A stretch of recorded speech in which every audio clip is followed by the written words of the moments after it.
Não, é porque um analista já olhou aquilo, você já viu mais de uma fonte, é como um Já jornalismo. tem algum tipo de checagem, né? A Tem um tipo de informação está checagem. acima do informe, então. A Tá. informação é um informe mais robusto, digamos assim. Eu até acho que faz sentido, Otávio, essa discussão de que o relatório tem que ser algo diferente do que é um informe, uma informação. Eu até acho que faz sentido. Você tem que ter uma classificação do tipo da informação, você trabalha com inteligência.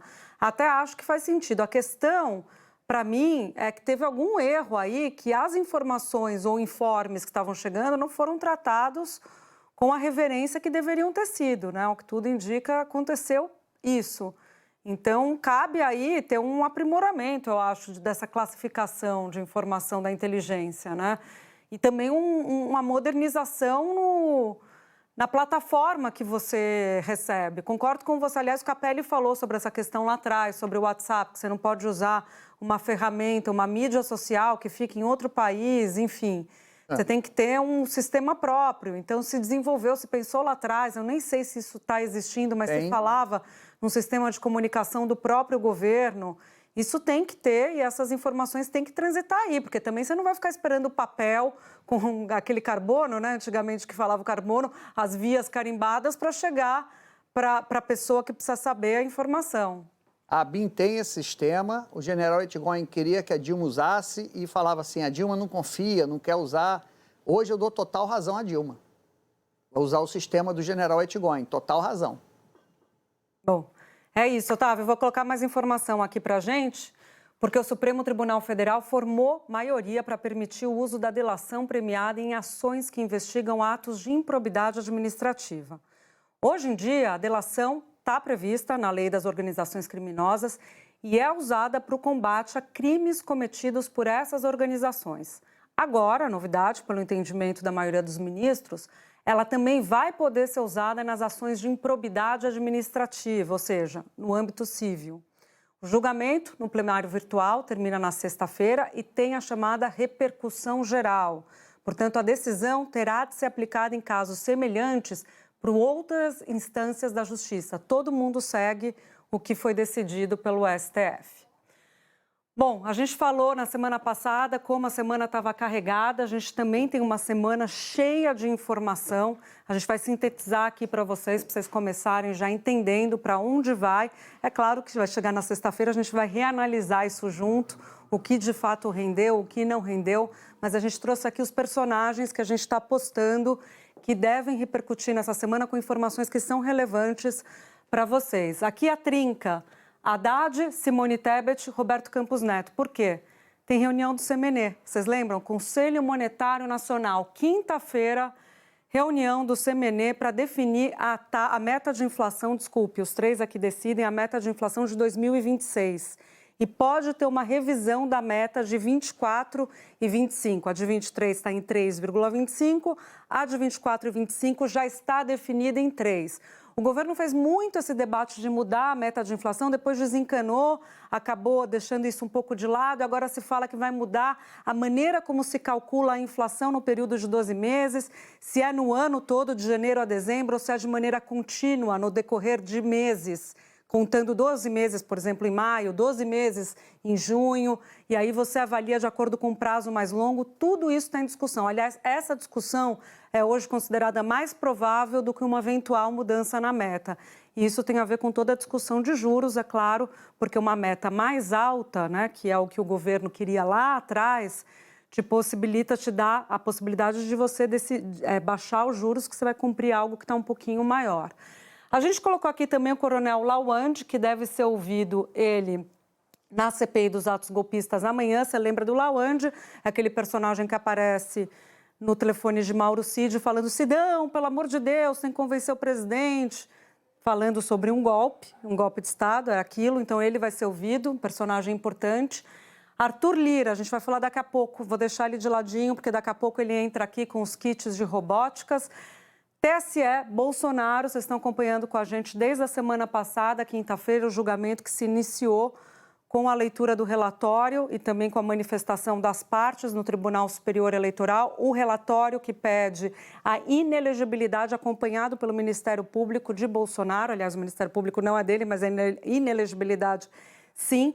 Celso Sabino pode ter alguma coisa aqui na discussão sobre os ministérios, tá?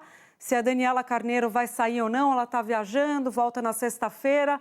Celso Sabino deve ocupar o Ministério do Turismo, então ele está no radar, continua no radar. Numa semana que, por causa de São João e também de um evento que os políticos estão indo, promovido por um instituto ligado ao Gilmar Mendes, em Portugal, está bem esvaziado do ponto de vista político, apesar de tudo que a gente está colocando dessas corridas por fora.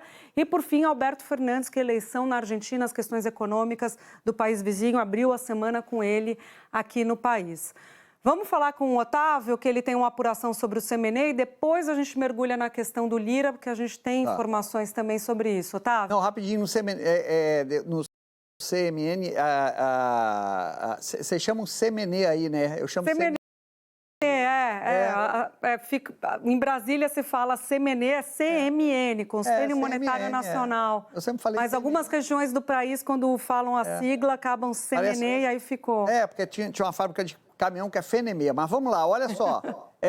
Júlia, essa história de mudar o prazo de cálculo de ano calendário, quer dizer, você tem um ano calendário, a meta de inflação tem que ser cumprida de janeiro a dezembro. Para os últimos 12 meses, isso aí o Roberto Campos é contrário, porque ele vê nisso um aumento de cobrança em relação ao trabalho dele, porque aí passa a ser quase mensal e teria uma revisão a cada 2 meses do trabalho dele. Então, ele vê isso uma manobra para aumentar a pressão contra o trabalho dele. Então, a gente tem que ficar mais atento nessa mudança de calendário do que efetivamente da meta da inflação. Só isso. É isso. Otávio traz uma informação importantíssima, que é a mudança na maneira de se calcular a inflação de 12 meses, se é no ano mesmo, janeiro, dezembro, se é no decorrer do ano, jogando os 12 meses para trás.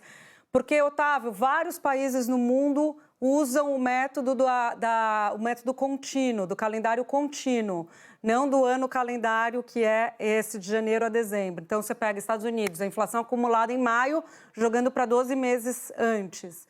E eles estão pensando nisso. Roberto Campos Neto já teria se manifestado em algum momento favorável a isso, mas como você diz e bem destaca, fica preocupado com a prestação de contas em relação a essa meta, porque essa meta contínua você não precisa prestar conta fechando o ano. Mas você pode jogar a prestação de contas também para um prazo mais longo. Tem toda essa discussão também. O que ele se manifestou recentemente sobre isso, trazendo uma informação aqui para o nosso assinante, dizendo que o medo dele era que num ambiente de incerteza em relação ao cumprimento de metas, mudar a regra do jogo, que é isso que você está falando também, poderia trazer mais turbulência, mais desconfiança e, portanto, uma projeção lá na frente de uma inflação maior, indo na contramão do que se quer, que é a ancoragem da expectativa de inflação, a inflação lá na frente sendo parecida com o que se projeta que terá mesmo. Então, enfim, vamos ver. Vamos seguir aqui em frente? Vamos, Lira? Vamos falar do Lira, porque durante a operação que apura desvios em compra de kits de robótica em cidades de Alagoas, a Polícia Federal apreendeu documentos com valores e referência ao nome Arthur. Essas anotações manuscritas foram encontradas em endereços ligados a Luciano Cavalcante, que é um dos alvos da Operação Hefesto e é ex-assessor do presidente da Câmara, Arthur Lira. A informação foi revelada pela revista Piauí e pela Folha de São Paulo, e o repórter Márcio Falcão, da TV Globo, também teve acesso ao relatório da PF. Vamos conversar com a Carla Lucena, que tem os detalhes para a gente. Carla, boa tarde para você. Vamos lá, Júlia. Boa tarde novamente a você, a todos que seguem aqui com a gente. Vamos falar então dessas informações, deste relatório da Polícia Federal que foi encaminhado ao Supremo, até porque o que a Polícia Federal está dizendo agora é que como pode ter pessoas com foro privilegiado, ou seja, que devem ser julgadas pelo Supremo Tribunal Federal, essas informações devem ser de conhecimentos do Supremo. Vamos então só entender e voltar lá no dia 1º de junho, quando a PF deflagrou essa operação. A PF cumpriu 27 7 mandados de busca e apreensão, 2 de prisão e então em endereços aos investigados dessa operação.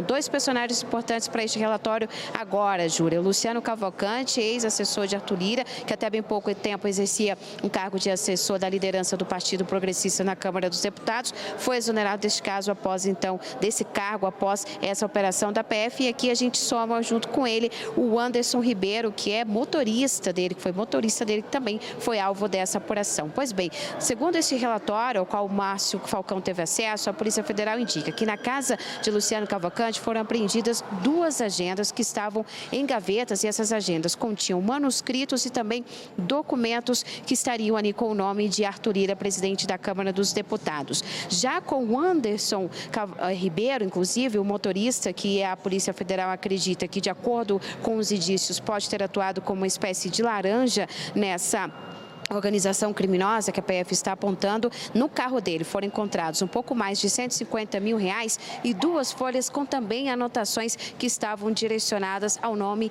Arthur. E que, somada essas folhas, o que tínhamos ali era um valor de R$265 mil. E as anotações, só para a gente entender, estavam mais ou menos assim, ó: 100 mil Arthur, 30 mil Arthur, R$3.652 Hotel Emiliano Arthur, R$6 mil carro Arthur. Então, esses valores indicados com o nome Arthur e todas as outras anotações que estavam junto ao carro de Anderson também, não só o que dizia e trazia essa referência ao nome Arthur, mas outras referências diziam o fato de um valor de R$496 mil. O que a Polícia Federal está entendendo? Esse alto valor de 150 mil que foi apreendido no carro desse motorista pode indicar que os pagamentos teriam sido feitos em espécie. A Polícia Federal começou a investigar esse caso envolvendo a compra de kits de robótica por prefeituras lá em Alagoas desde o ano passado. Esse kit robótica, uma empresa vendia, a gente lembra rapidamente, o kit custava R$2.700 e eram vendidos a R$14 mil para escolas lá de Alagoas, inclusive escolas que a gente lembra que sequer tinham estrutura, né, Júlia? É isso, Carla. Obrigada, então, pelas informações. Voltamos a falar daqui a pouco. Vamos seguir aqui porque, em nota, a assessoria do presidente da Câmara, Arthur Lira, afirmou que toda a movimentação financeira e pagamento de despesas do deputado tem origem na remuneração recebida por ele como parlamentar e em ganhos na atividade rural. O advogado de Luciano Cavalcante e do motorista Wanderson de Jesus disse à Folha que não teve acesso integral aos autos do inquérito e que, por isso, não vai se manifestar. Vamos falar com o Otávio, então, sobre esse caso, Otávio. Eu ouvi vocês conversando no Estúdio I sobre essa discussão toda das anotações que foram encontradas, então, no carro do motorista que prestava serviço para o ex-assessor, né?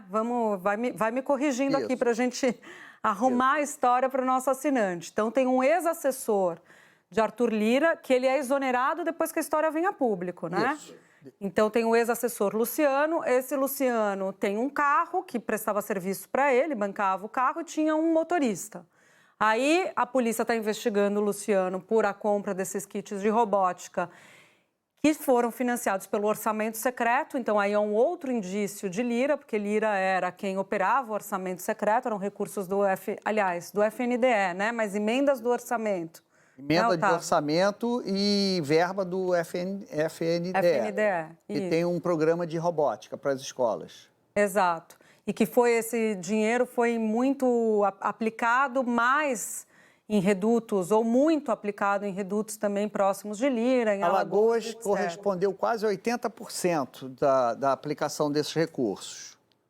Então, você tem uma série de elementos que a polícia está angariando, né? O dinheiro vem da operação do orçamento secreto, os municípios mais atendidos são de Alagoas, aí tem o envolvimento de um ex-funcionário dele, e aí essa nota, que é o ponto que a gente quer chegar, a novidade, Otávio, que é essa anotação, esse manuscrito no carro estacionado na casa do motorista. E lá aparece dinheiro, né? Depósitos, valores e Arthur. E aí vocês diziam, voltando para o começo da nossa conversa no Estúdio I, que não dá para cravar que o Arthur é o Arthur Lira, né? Mas tem alguns outros indícios, e a gente vai falar sobre eles aí que a polícia está levando em consideração, tudo tem que ser investigado. Então vamos lá. Só para dar, eu achei aqui minhas anotações, né? o MEC liberou 26 milhões para compra de kits de robótica em Alagoas.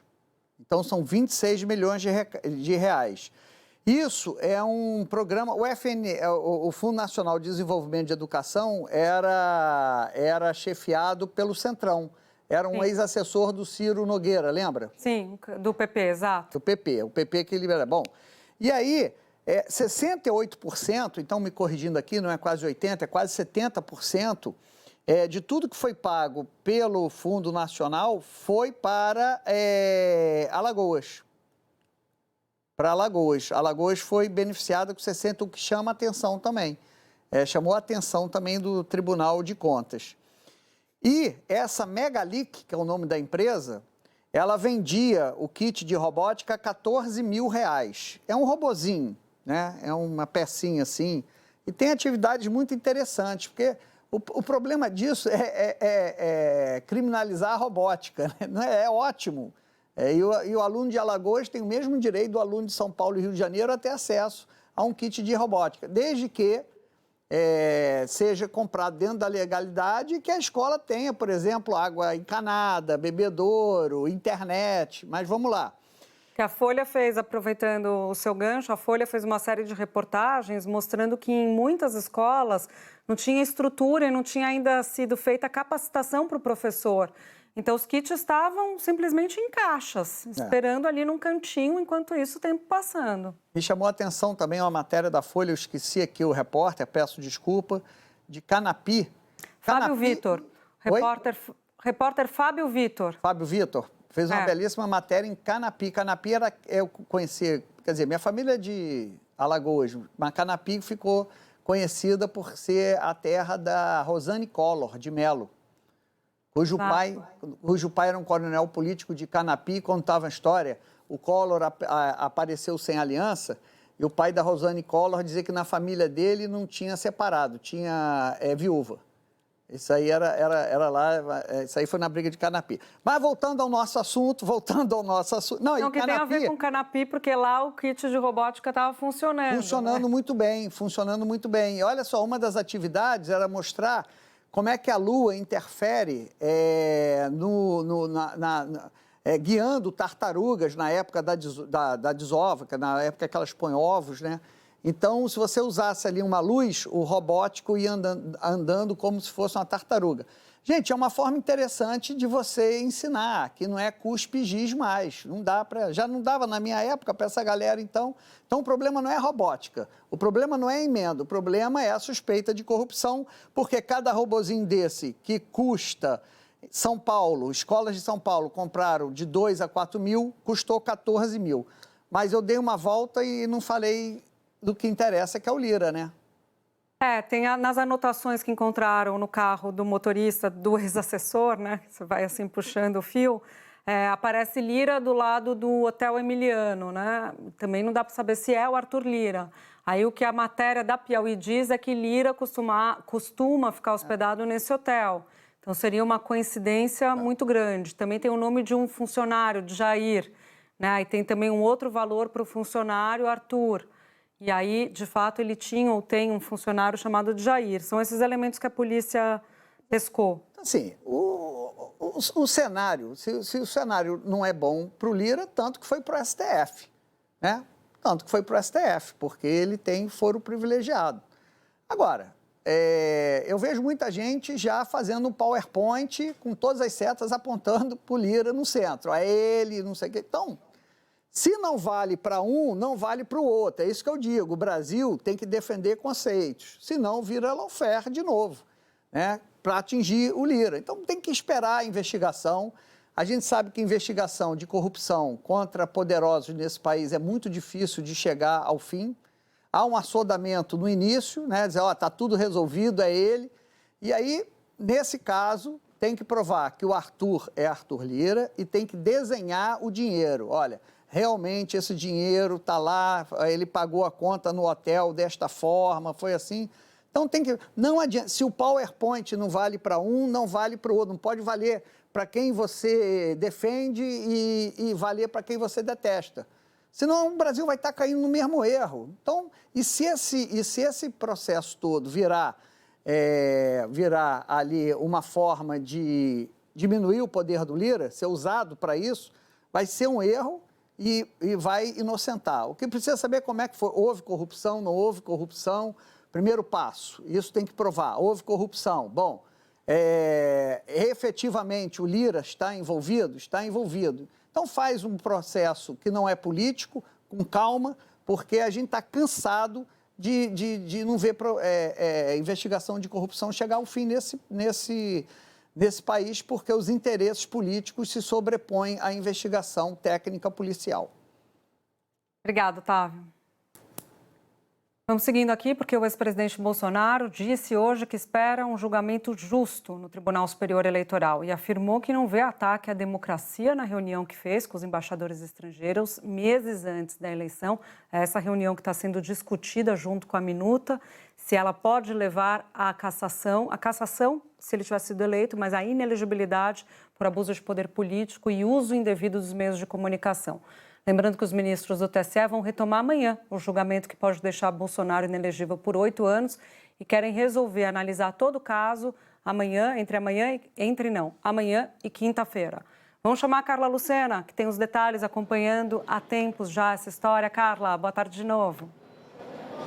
Vamos lá, Júlia, vamos falar da retomada desse julgamento e, claro, das declarações desta segunda-feira do ex-presidente Jair Bolsonaro, ele que tem falado, né, Júlia, nos últimos dias a respeito desse julgamento. Portanto, hoje ele esteve na Assembleia Legislativa de São Paulo em um evento para falar sobre as eleições do ano que vem, as eleições municipais, e foi então questionado sobre a retomada desse julgamento. O que ele disse foi justamente isso, de que ele espera um julgamento justo por parte do Tribunal Superior Eleitoral. Ele disse que não poderia perder os direitos políticos pelo fato de ter reunido embaixadores. Ele disse que, inclusive, levar possíveis críticas ao sistema eleitoral não seria atacar a democracia. Também, Bolsonaro foi questionado sobre se já está traçando alguma estratégia caso ele venha a se tornar inelegível, ou seja, o que fará Jair Bolsonaro após esse julgamento. Ele disse que ainda não está pensando nisso. Ele, inclusive, disse que está gabaritado para ser um potencial candidato à presidência da República em 2026. E aí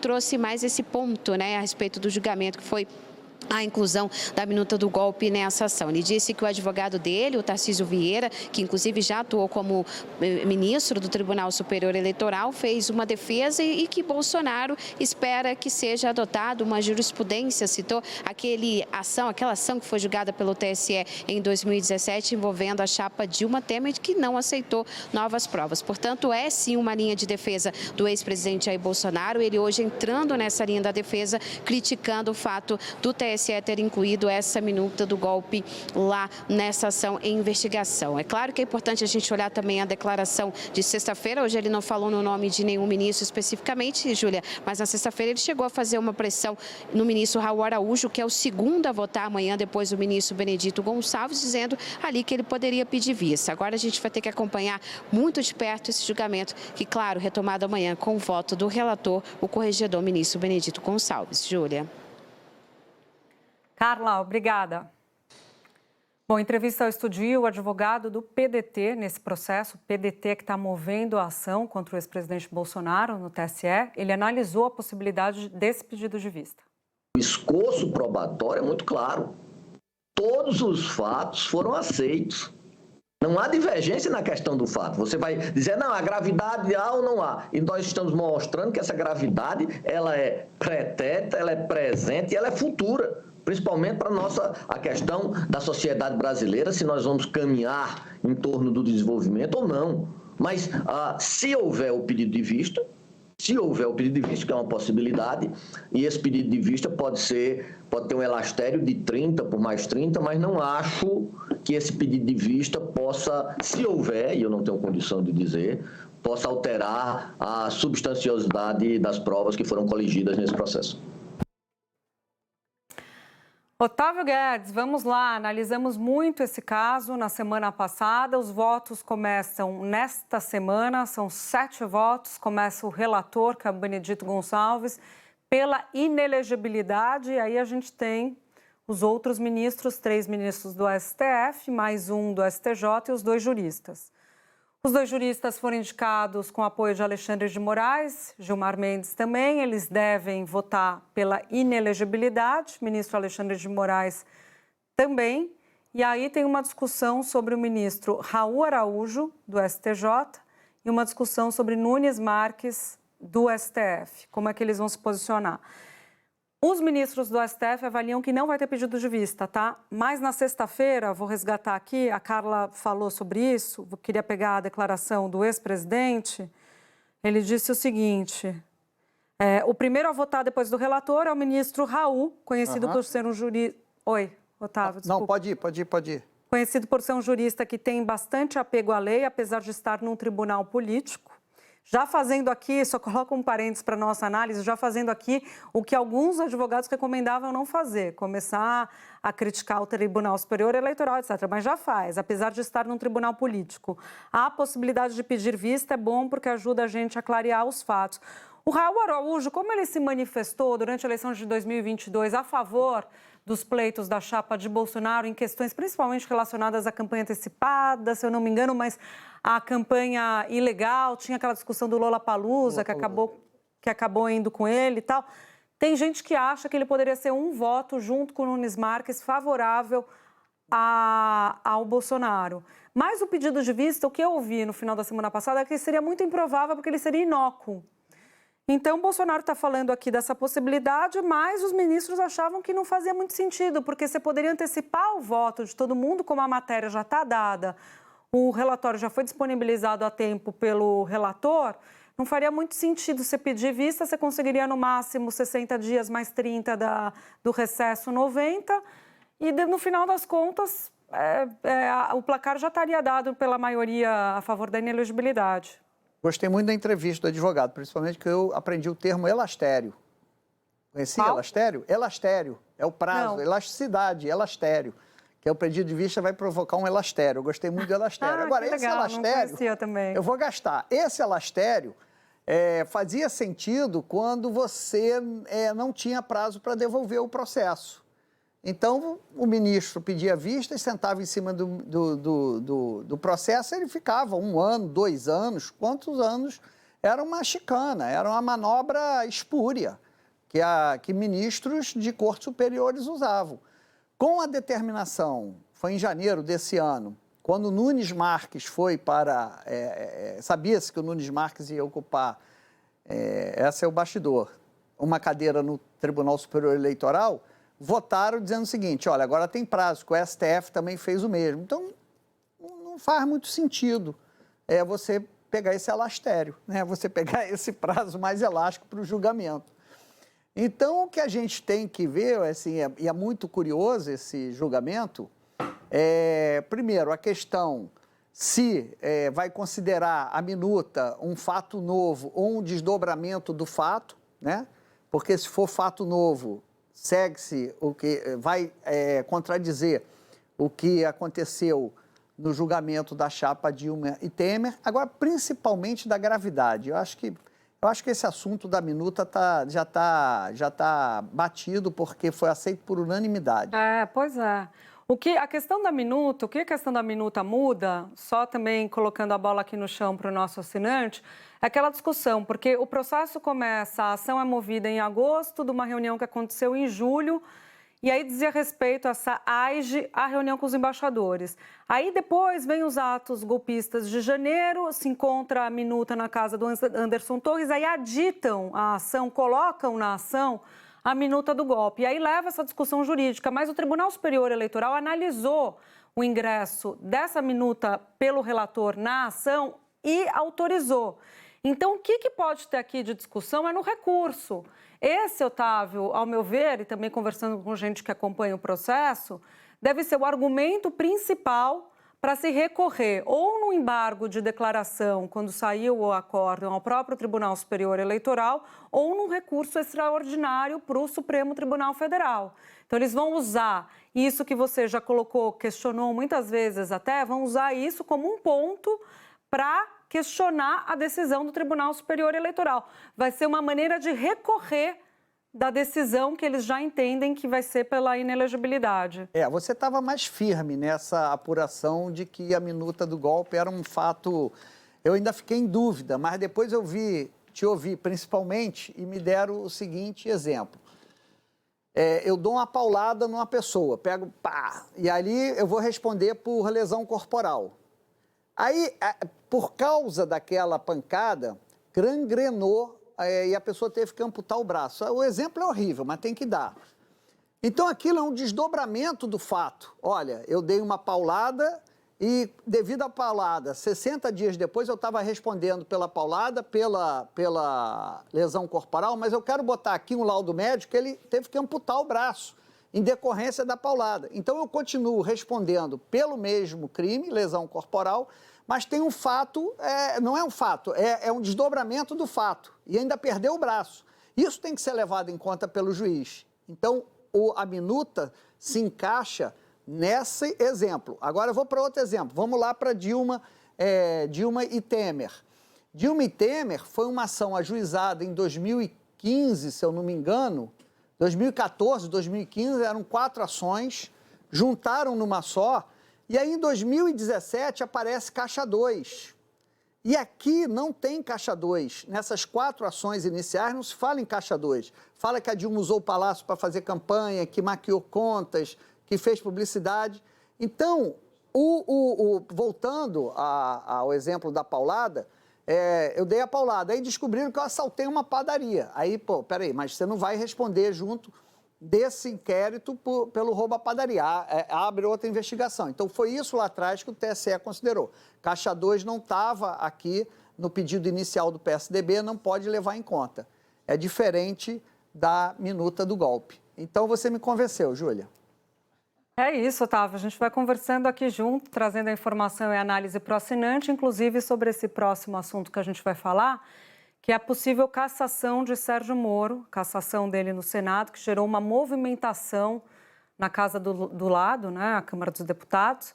Isso porque, se houver a cassação, e há uma discussão que ainda está no Tribunal Regional Eleitoral, mas o meio político avalia político como provável, o Paraná terá que fazer uma nova eleição para o Senado, Otávio. Então, já tem toda uma movimentação, inclusive de integrantes do PT, de como vai ser essa disputa. Eu estava conversando com tanto advogados que estão tratando da causa, como com pessoas que conhecem a política do Paraná, e aí tem as seguintes avaliações. Uma é que deve ter mesmo a cassação. A maior parte das pessoas aposta nisso, que pode ocorrer essa cassação. Que esse processo no Tribunal Regional Eleitoral vai até mais ou menos o final deste ano, tá? Depois cabe recurso também na discussão.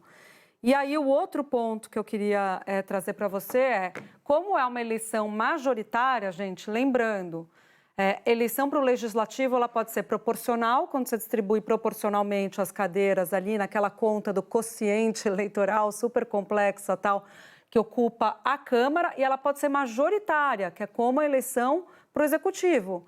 E o Senado é uma eleição majoritária. Então, por ser uma eleição majoritária, Otávio, se tiver a cassação de Moro, não assume o suplente. É uma nova eleição. E aí já tem Gleice Hoffmann, que é do Paraná, Roberto Requião, também do Paraná, Zeca Dirceu, também do Paraná, todo mundo olhando de olho nessa possível vaga de Moro. Não, você está falando do pessoal da Câmara, né? Porque tem o Álvaro Dias, que pagou de pato geral nessa história, nessa eleição do Moro. Ele que era o grande defensor do Moro, etc, etc. Foi. Agora, eu lamento o seguinte, Moro e Dallagnol, se os dois vierem a ser cassados, ou seja, eles são acusados de malfeitos na Lava Jato, né? Desmoralizaram a investigação sobre corrupção, politizaram, segundo decisão do STF. Mas a punição deles está vindo pela Justiça Eleitoral, que caça voto dos eleitores dele. A própria decisão do Dallagnol é uma decisão que eu acredito, ela foi feita por um monte de inferências, como o Dallagnol a defendia. O PowerPoint que ele fez contra o Lula era um monte de inferência, né? E ele foi cassado por inferências, porque ele não respondia a um processo administrativo, mas a Justiça Eleitoral considerou que ele cometeu uma fraude, que ele renunciou porque uma investigação, poderia virar o processo, esse processo poderia gerar uma cassação, e como cassação ele não poderia concorrer. São vários degraus, várias inferências. Então, o Moro também, eu acho que os dois tinham que responder pelos malfeitos da Lava Jato em outra instância e não punir os eleitores dele. Mas a lei determina assim. Mas é o que eu digo, hoje estão caçando o Dallagnol, estão caçando o Moro, a esquerda está comemorando. O que foi feito, por exemplo, a inferência que foi feita com o Dallagnol pode virar amanhã para um político de esquerda, os ventos mudaram. Quer dizer, que foi feita lá atrás também, você vê, pau que bate em Chico, bate em Francisco, nossa saudosa Cristina Lobo falava muito sobre isso.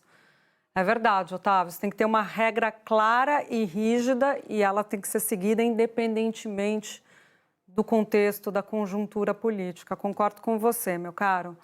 Vamos seguir aqui em frente, vamos falar sobre economia de novo, porque hoje é segunda-feira e segunda-feira tem Boletim Focus. O mercado financeiro reduziu pela 6ª semana seguida a estimativa de inflação para este ano.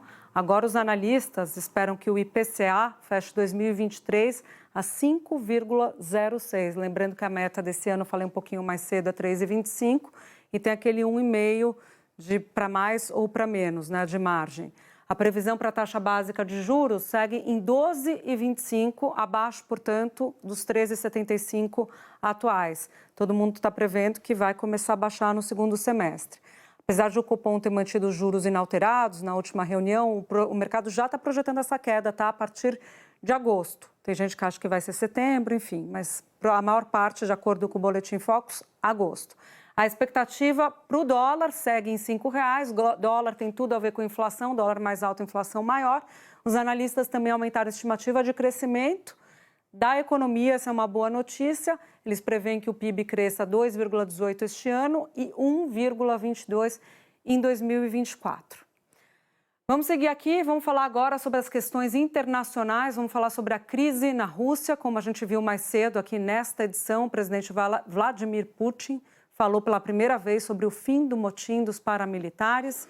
E a gente volta com mais detalhes desse pronunciamento, agora com Felipe Santana, direto de Nova York. Felipe, boa tarde para você. Oi, Júlia, tudo bem? Boa tarde para você, boa tarde a todos. Foi a primeira vez que o Putin falou sobre o que aconteceu no fim de semana. E ele chegou a agradecer aos comandantes e soldados do Grupo Wagner que evitaram derramamento de sangue. Ele disse que é por causa dessa solidariedade cívica que tentativas de chantagem não têm vez na Rússia. Ele diz que todas as tentativas de neutralizar o Grupo Wagner foram tomadas desde o início e, apesar de agradecer uma parte do grupo, ele condenou os rebeldes, chamou de ação criminosa com o objetivo de enfraquecer o país e disse que os organizadores vão ser julgados. Mas que a partir de agora, esses 50 mil soldados, a estimativa é que sejam cerca de 50 mil soldados do Grupo Wagner, ele disse que eles têm 3 opções: ou ir para Belarus, ou voltar para casa, ou então assinar um contrato com o Ministério da Defesa russo. Foi exatamente por isso que a rebelião começou. No começo do mês, o Ministério da Defesa russo tinha anunciado que todas as corporações paramilitares, incluindo aí o Grupo Wagner, elas deveriam parar de atuar de forma isolada e assinar um contrato com o governo, ou seja, eles estavam fazendo um trabalho terceirizado lutando a guerra. Eles teriam que passar a fazer parte do exército oficialmente. O chefe do Grupo Wagner, Yevgeny Prigozhin, falou pela primeira vez também hoje, desde o fim da rebelião. Ele publicou um áudio de 11 minutos no aplicativo Telegram e ele disse que ninguém do grupo concordou com a ideia desse contrato e por isso fez essa manifestação marchando em direção a Moscou para mostrar como a Rússia tem falhas no sistema de segurança, mesmo dentro de casa, mas ele reafirmou que ele não estava tentando derrubar o Putin. Mas o Putin hoje não disse quem que vai ser punido, se o Yevgeny vai ser punido e que integrantes vão ser acusados do quê. Essa punição ainda está incerta. Vamos relembrar o que aconteceu no fim de semana. Esse motim durou cerca de 24 horas depois que o Grupo Wagner, que luta ao lado do exército russo na invasão da Ucrânia, disse ter sido bombardeado por mísseis russos. Aí eles organizaram uma rebelião, tomaram controle de uma cidade e estavam prontos para provocar um conflito em Moscou. Só que essas tensões entre o Grupo Wagner e o Kremlin não são de agora. Desde o ano passado, o líder do Grupo Wagner, Yevgeny Prigozhin, reclama da falta de armas e equipamento para suas tropas, especificamente, e eles lutam em várias frentes de batalha ali da Ucrânia, do lado russo. De acordo com fontes do governo americano, os Estados Unidos vão anunciar amanhã um novo pacote de ajuda militar no valor de 500 milhões de dólares à Ucrânia. A soma de todas as remessas para a Ucrânia já passa agora dos 40 bilhões de dólares. E o presidente Joe Biden disse hoje que foi brifado hora a hora sobre os acontecimentos na Rússia, que deixou claro desde o primeiro momento que os Estados Unidos não estavam envolvidos nisso. Vamos ouvir um trecho do que o Biden disse. The situation began to develop as it did. I directed my national security team to monitor closely and report to me hour by hour. I instructed them to prepare for a range of scenarios. Let me emphasize, we gave Putin no excuse to blame this on the West or to blame this on NATO. We made clear that we were not involved. We had nothing to do with it. This was part of a struggle within the Russian system. Aqui no Brasil, o chefe da assessoria especial do presidente Lula, o ex-chanceler Celso Amorim, afirmou que não interessa uma Rússia debilitada e enfraquecida. Vamos ouvi-lo. Eu acho que não interessa a ninguém uma Rússia debilitada, enfraquecida, que vai voltar à normalidade. A gente não sabe, porque as notícias mudam de... Eu estava numa conferência na Dinamarca sobre a Ucrânia e, ao mesmo tempo, estava acontecendo isso na Rússia, né? Então pode sempre haver uma surpresa, mas enfim. Vamos dar uma olhada aqui no material que a gente preparou para você, para entender quem que é o chefe do grupo de mercenários Wagner. Quem preparou esse material foi o nosso Danilo Alves, nosso editor. E Yevgeny Prigozhin tem 62 anos, ele é um bilionário, nascido em São Petersburgo. Mas a trajetória dele, até virar um dos oligarcas russos, né, é bem nebulosa. Em 1981, ele foi preso por roubo e outros pequenos delitos. E depois de cumprir uma pena de cerca de 10 anos, ele virou, olha só, vendedor de cachorro-quente. O empresário russo, que conhecia Prigozhin nessa época, disse ao jornal The Guardian, um jornal britânico, que o ex-detento sempre buscava se aproximar de gente poderosa. Bom, o negócio de cachorro-quente deu certo, né, percebe-se, e agora o empresário expandiu para o ramo, e o então, né, tinha virado empresário, expandiu o seu negócio para o ramo de supermercados. Ele também abriu uma empresa de administração de hotéis, uma loja de vinhos e um restaurante. E um de seus clientes era o então prefeito de São Petersburgo, Anatoly Sobchak. Ele gostava tanto do restaurante que ele levou seu vice para conhecer o lugar. Aí adivinha quem que era o vice? Vladimir Putin. E aí as coisas começam a mudar de vez. Não demorou muito, Putin virou presidente e Prigozhin passou a fornecer alimentos para as Forças Armadas. Em 2018, Prigozhin foi indicado pelo governo americano por comandar uma rede, indiciado pelo governo americano por comandar uma rede online para espalhar fake news, espalhar mentiras e tentar interferir nas eleições americanas a favor de quem? A favor de Trump. E mesmo antes disso, em 2014, quando a Rússia anexou a Crimeia, Prigozhin já era acusado de liderar um grupo paramilitar, o que ele sempre negava, tá? Bom, o grupo mercenário dele também atuou em países como Síria, Líbia, Mali, Sudão e ficou conhecido por sua ação violenta e também pela busca de concessões de exploração de diamante e ouro. Aliás, diz que ele é muito rico hoje porque ele atua nesses países, em países da África, com o seu exército paramilitar e recebe como recompensa poder explorar essas minas que o deixam mais rico ainda. Além de tudo, gente, o Prigozhin tem a reputação de ser um comandante muito cruel. Ele chegou a postar um vídeo em que sugere dar apoio ao assassinato de um desertor do Wagner que foi morto com uma marreta. O instrumento é um símbolo da crueldade dele mesmo, né, do chefe dos mercenários, o tal do martelo que ele usa.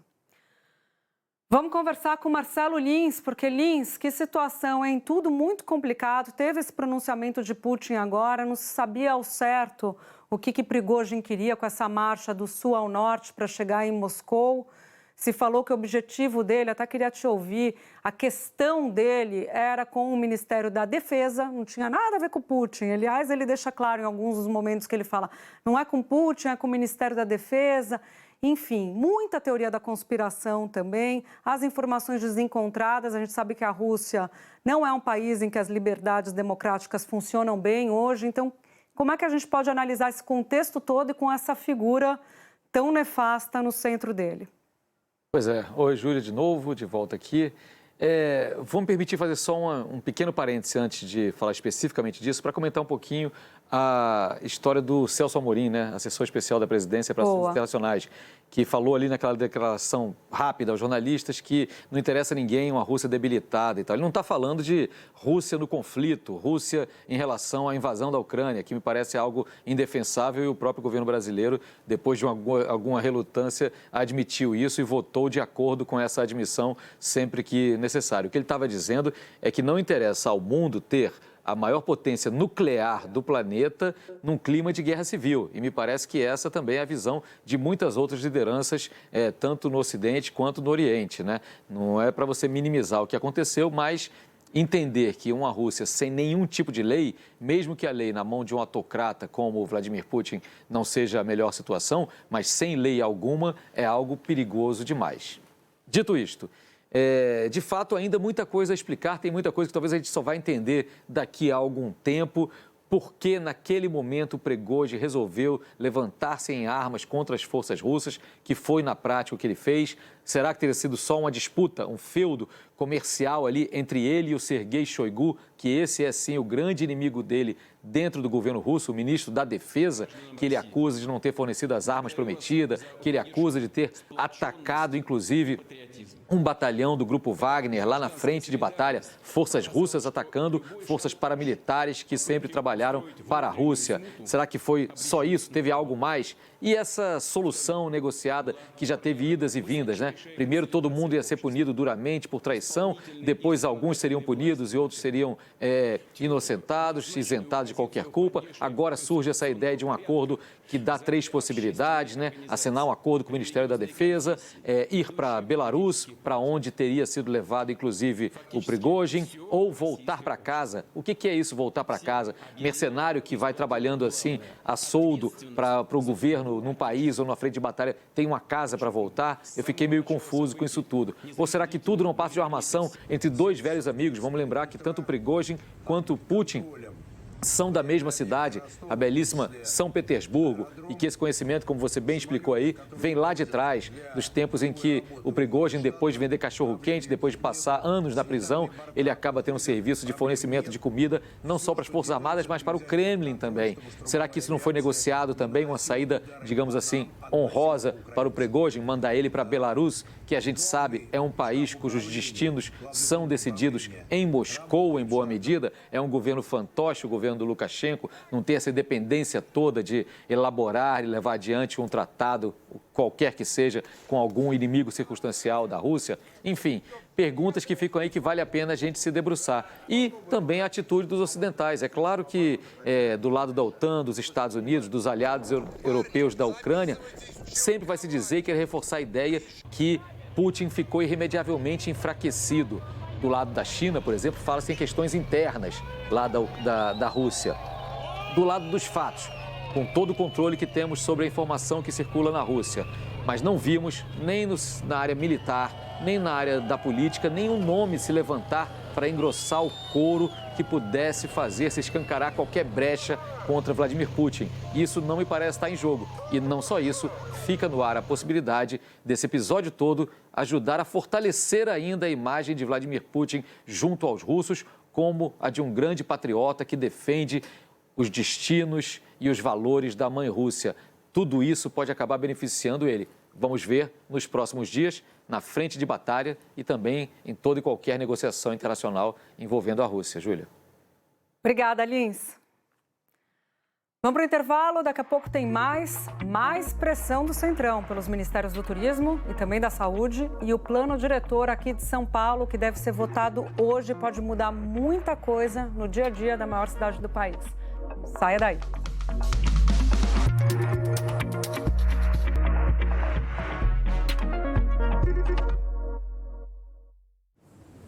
Eu sempre quis levar a minha música para todo mundo. Nisso, a música me levou para o mundo todo. E minha personalidade está comigo em todo lugar. Ainda tem a conta internacional da Avenue. Eu posso investir no mercado americano e ter um cartão de débito em dólar para usar em mais 150 países. E como diz um amigo meu, pense nisso na hora de escolher seu banco. Itaú Personalité, sempre em movimento. A cada dia, cerca de 7 mil bebês morrem no mundo por causas evitáveis. Um dos principais motivos é a falta de acesso à água potável. Suas vidas estão em risco por doenças causadas pelo consumo de água suja, como a diarreia e a desnutrição. Malária e doenças de pele também ameaçam a vida das crianças sem acesso à água limpa. Nenhum bebê deveria morrer por falta de água potável. Com a sua ajuda, podemos salvar milhares de vidas com uma solução muito simples. Estas pastilhas purificam a água de forma fácil e ajudam a prevenir doenças. Em poucos minutos, cada pastilha transforma 5 litros de água suja em água potável. Ela está pronta para ser usada para beber, preparar alimentos e garantir a higiene das famílias com segurança. Toda criança merece a chance de crescer saudável. Doe agora e ajude o Unicef a entregar esta simples solução que permite salvar a vida de milhares de crianças. Acesse doeunicef.org.br ou ligue para 0800 545 1133. Com apenas R$1 por dia, podemos entregar pastilhas para 35 crianças e suas famílias a cada mês. Graças a pessoas como você, levamos água potável a quase 70 milhões de pessoas ao redor do mundo. Por favor, dê um passo simples. Seja doador do Unicef e ajude-nos a seguir salvando vidas. Estamos em uma corrida contra o tempo. As crianças não podem mais esperar. Doe agora. Acesse doeunicef.org.br ou ligue para 0800 545 1133. Para salvar uma vida, basta um passo. Obrigado. A Caoa Chery reformula sua linha Tigo 2024. Introduz atualizações, novas versões e, o mais importante, reduz seus preços de tabela, de acordo com o novo cenário econômico e os subsídios do governo. Agora, ficou ainda mais fácil ter acesso ao melhor custo-benefício do mercado, com a melhor tecnologia do mundo. E se existisse um jeito mais humano de cuidar da sua vida financeira? Daqueles que você escolhe entre a tecnologia e o atendimento olho no olho. No Sicredi, o atendimento é próximo, com soluções financeiras ideais para a sua vida. Porque aqui você é sócio da cooperativa.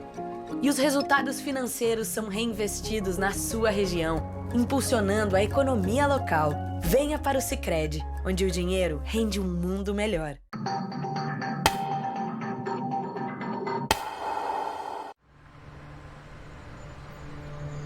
Quando as temperaturas caem muito, pessoas em situação de rua sofrem com frio. Por isso, se você encontrar alguém passando frio na rua, ligue 156 e solicite o acolhimento.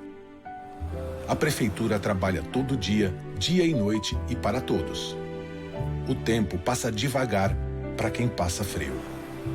Prefeitura de São Paulo.